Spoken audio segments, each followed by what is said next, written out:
Hello， 大家好，欢迎回到艾瑞的环球日记，我是艾瑞。OK， 那我们今天呢，终于要去租我们的露营车啦。你看外面有非常多的露营车。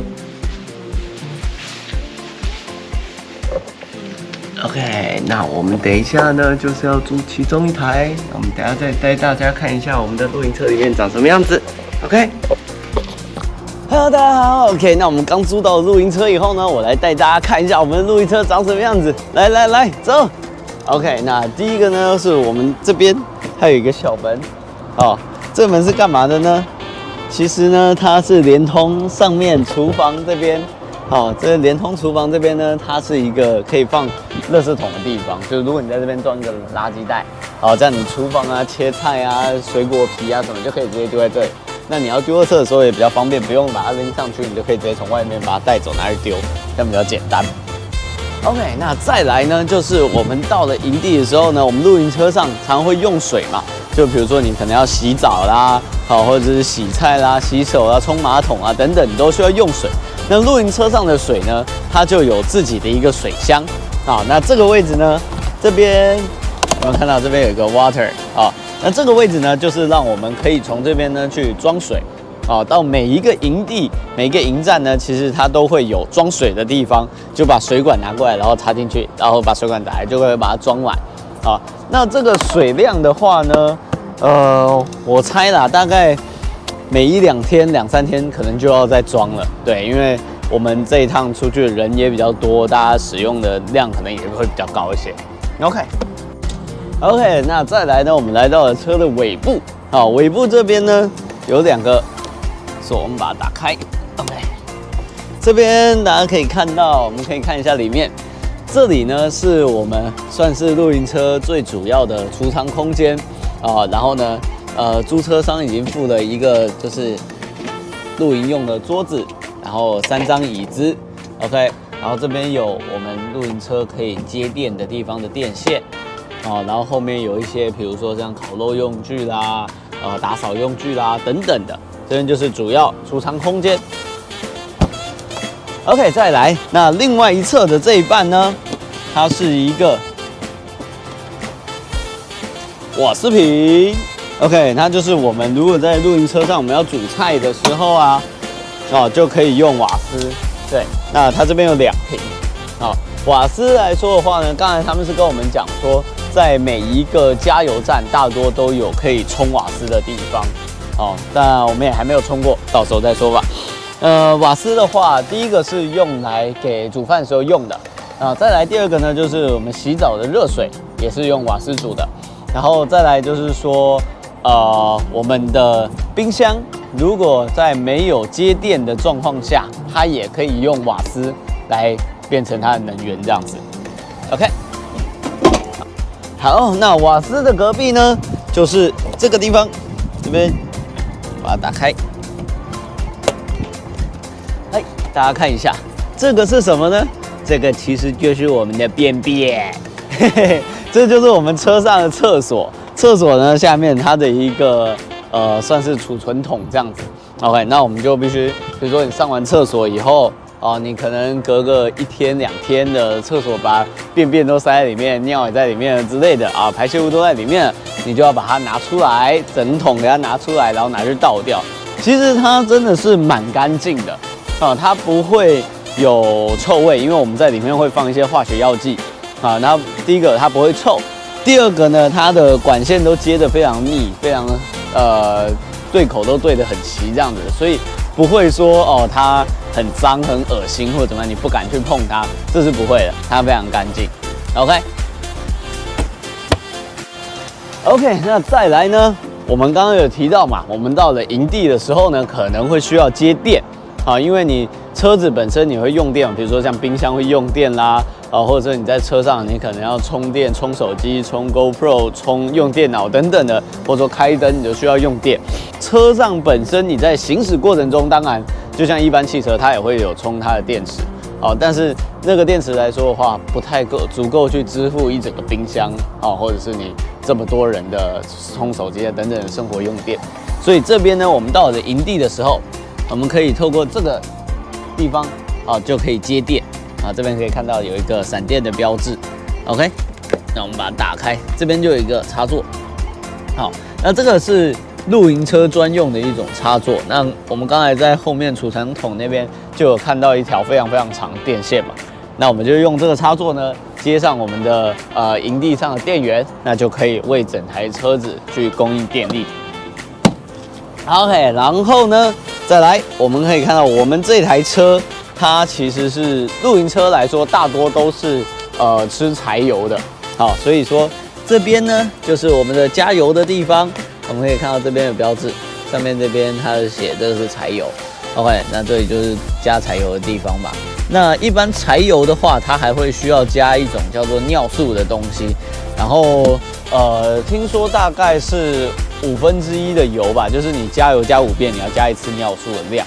哦，那它会，其实这个我也不懂，就是说应该是可以让车子运行的更好这样子。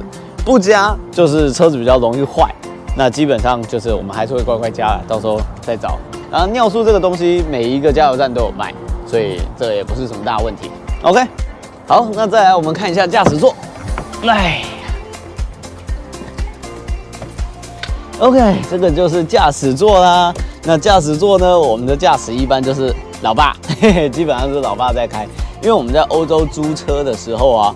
如果说你有就是大家要轮流开，你要有第2个驾驶，或者你要第3个驾驶，其实这个都是要提前跟租车公司去讲的。然后每增加1个驾驶呢，其实都需要加钱哦，还有你的保险费也会增加。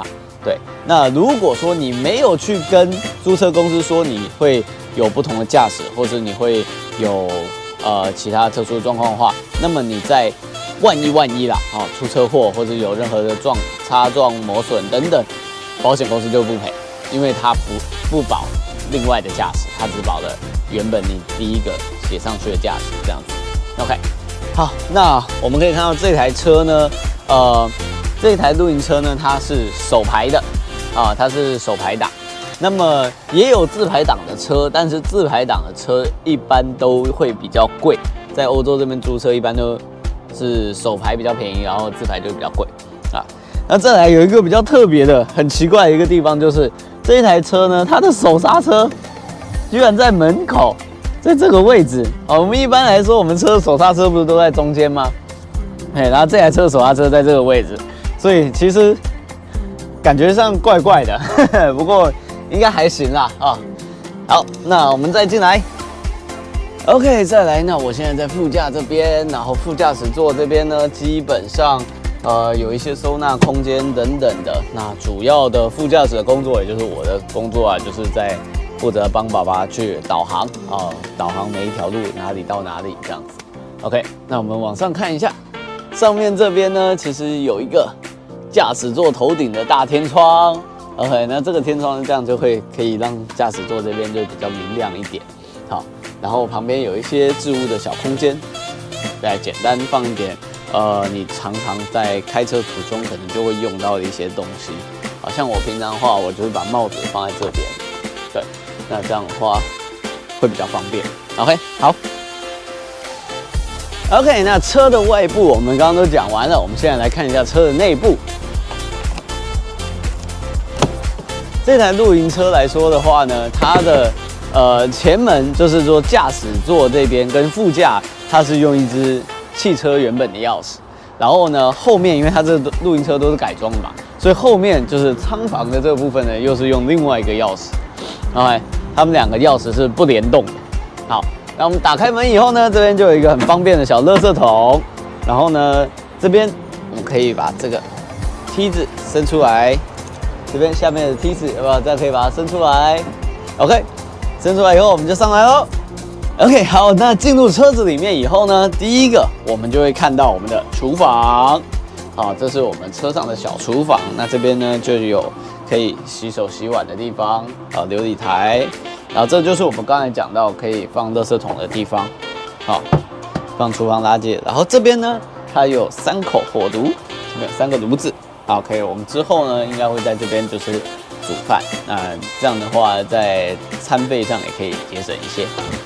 OK， 那煮饭了，然后这边有一些厨房用的锅碗瓢盆等等，好盘子，然后杯子，之类的都在这里。然后这些都是平常要把它关紧，不然的话车子在晃。OK。再来下面这边呢，当然就是有餐具啦、刀叉啦、等等的炒菜用的这些东西。OK。再来下面呢是一些收纳空间，可以放一些，比如说你的食材啦，你的酱啊、酱油啊、油啊之类的。OK。然后锅碗瓢盆就放在这个下面，然后放在这个台的下面。其实呢，它就跟我们一般在家里的厨房有点类似啊，它的设计都是长差不多的，只是它比较迷你一点，它是一个迷你版。OK， 好，那再来走。OK， 再来呢，我们厨房的旁边呢，因为车子空间有限，厨房旁边就是厕所。OK， 那厕所的话呢，我们可以看到我们有一个镜子，镜子里面也可以收纳，有收纳的空间。这边里面有收纳的空间 ，OK， 然后下面有洗手台，然后有我们的马桶，然后还有这边呢也是一个有淋浴的浴室，顶上呢有一个天窗可以透风，或者是平常要把它关起来，它就是一个天然的灯，OK， 大概是这个样子。那这些的用水也都是我们刚才在营地里装的水啊。然后呢，这边的马桶呢，就是我们刚才讲说，它这边冲下去以后，就会到刚才的那个便便盆。OK， 再来继续，我们往前面走，我们就会有一个大只的冰箱。不是每一台露营车的冰箱都这么大，有一些它是给那种，就是有时候饭店用那种小型的冰箱。那我们这一台的话，它是大的冰箱。其实大的冰箱比较好，因为我们第一个人多，然后我们煮饭、食材等等的，你要冰的东西可能会比较多，所以大冰箱还是不错的。OK， 那我们一起来看一下冰箱。这个冰箱很特别哦，它最特别的地方是它是2开的门，就是它左边也可以开，然后它右边也可以开，这样就是非常方便，因为我们车子上空间有限。有的时候你可能左手右手不方便拿东西，你还会开门还会挡到自己这样子，对，所以好，我们就开一下。那冰箱呢就很简单，上面是冷冻的，下面就是一般冷藏的。OK， 好，那冰箱上面呢有一个收纳的空间，好，下面也是有另外一个收纳的空间。这一般我想我可能拿来放鞋子吧。OK， 好，那在冰箱的旁边呢就是衣柜。可以打开看一下，衣柜里面这边就是可以晾衣服，挂大外套的地方，那上面也有一些收纳空间这样子，对，其实收纳空间还算是蛮足够的。那我们继续往前，离开厨房以后呢，我们就到了我们的客厅，那客厅其实还蛮大的，这边有一张大桌子，那基本上这边可以坐4个人的位置。好，那旁边这边呢还有2个人的位置，但一般来说，如果在行驶途中就不建议坐这边啦，因为它没有安全带。OK， 那这边有我们的窗，它的窗的设计呢是这个样子，就是下面往下拉，这边有一个挡太阳的窗帘。OK， 那再往下拉，它上面就是纱窗。OK， 是这个样子。好，那么这一个。客厅来说的话呢，它也是2用的。一来它平常的时候是客厅，2来的时候呢，它到晚上它就是一张大的双人床。OK， 那我们看一下怎么把它变成一张双人床。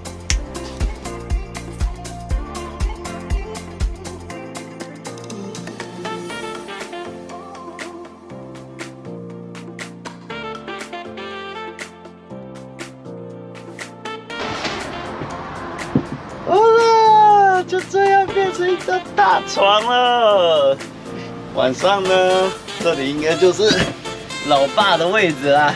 OK， 老爸就睡在这边。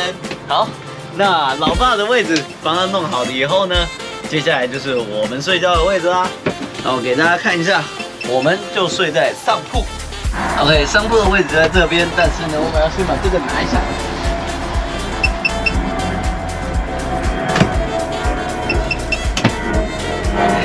下来以后呢，我们就可以把这个上铺给它降下来哦。1、2、3 ，Go！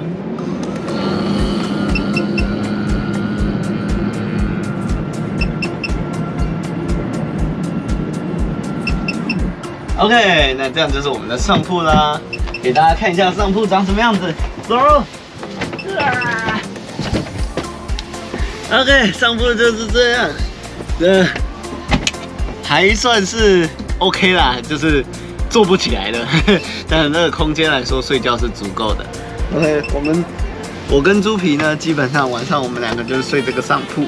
哦，那这边还是算是，我觉得空间还可以。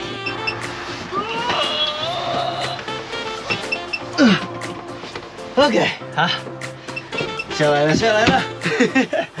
好，下来以后呢，我再带大家看看其他睡觉的位置。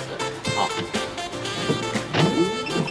先看后面这边呢，就是我们在上来后舱的一开始旁边呢，也有一个单人床的上铺跟一个单人床的下铺，大概是这个样子啦。怎么样？露营车不错吧？OK， 那接下来的25天呢，我们基本上都要在这台车子上度过咯。好，那我们接下来的旅行，大家就跟着我们一起出发咯。OK，Let's go！ 租完车以后呢，我们在附近发现了一间中式吃到饱餐厅，非常的好吃，也价格非常的便宜，一个人是11块钱欧元而已。带大家看一下。人非常多哦，就这样先结账，然后这边有咖啡，有汤、饮料，然后有非常多的沙拉，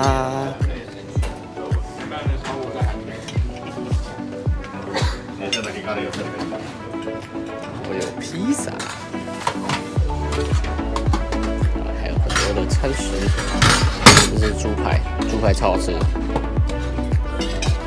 鱼排、意大利面，还有这个烤肉 K 吧也超好吃，